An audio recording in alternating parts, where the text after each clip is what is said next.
Hello students, welcome back to the next module of a chapter called electromagnetic induction. Now students, again in this particular module, we'll be continuing with the application of AC to capacitor, right? So let us start. Now students, all these things we have already discussed in the previous module, right? First of all, we have applied a source of alternating EMF, that is E is equal to E naught sin omega t, to a capacitor which is having capacity capital C.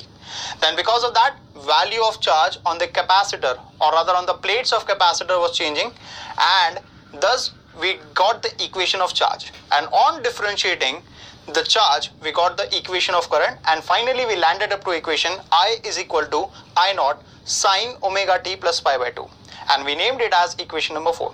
And on equating equation 1 and equation 4, we came to conclusion that current is leading EMF by a phase angle of pi by 2, or EMF is lagging behind current by a phase angle of pi by 2 radian.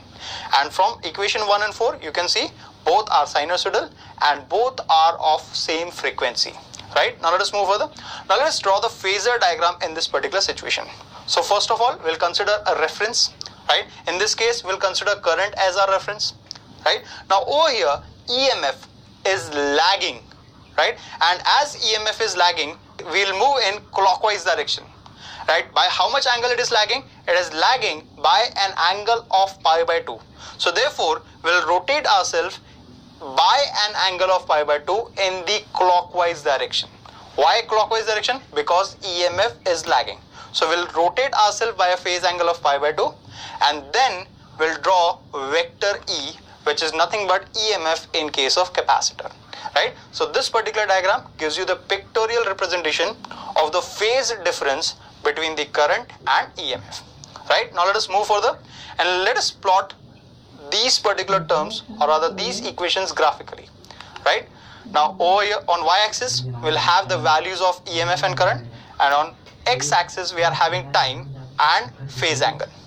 Now first of all, I'll be plotting EMF, which is given by the equation E is equal to E naught sin omega t. So here we'll get a sinusoidal wave, right? And this blue colored wave represents EMF, which is given by equation E is equal to E naught sin omega t, right? Now see this particular equation, we are having I is equal to I naught sine omega t plus pi by 2.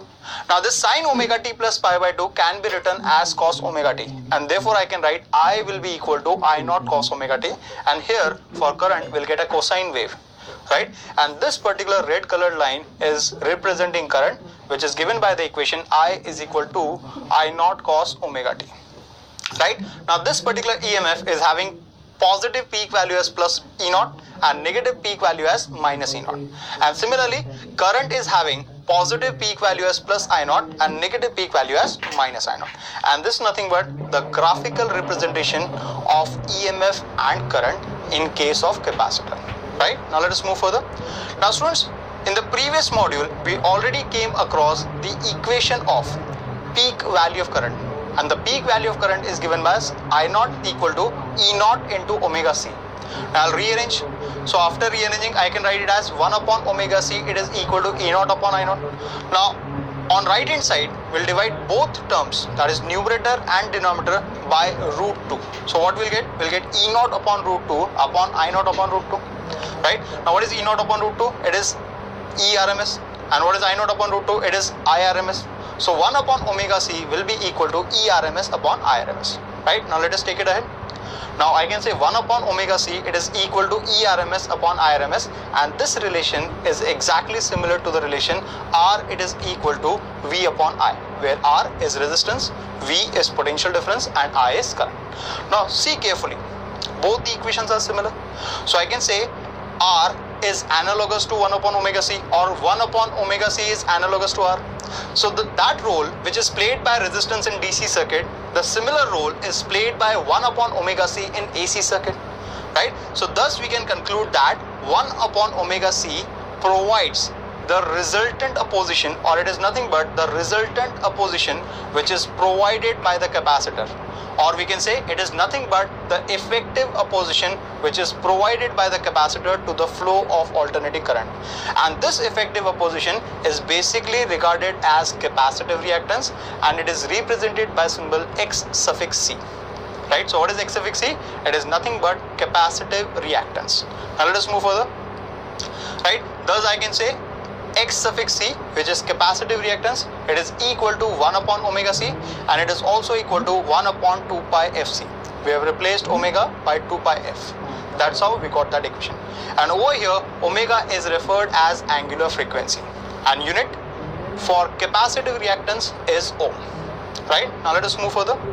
Now again, students, we know the basic relation that X suffix C, it is equal to 1 upon omega C, and it is equal to ERMS upon IRMS. Now from this, we can define capacitive reactance, and this capacitive reactance can be defined as the ratio of RMS voltage which is developed across the capacitor to the RMS value of current which is flowing through that particular capacitor.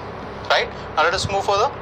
Now students, again we know the basic relation that X suffix C, it is equal to 1 upon omega C, and it is also equal to 1 upon 2 pi Fc.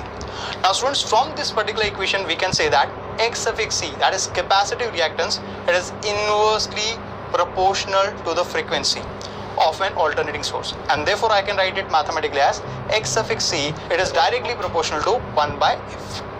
Greater the frequency, lesser will be the value of Xc. Lesser the frequency, greater will be the value of X suffix C.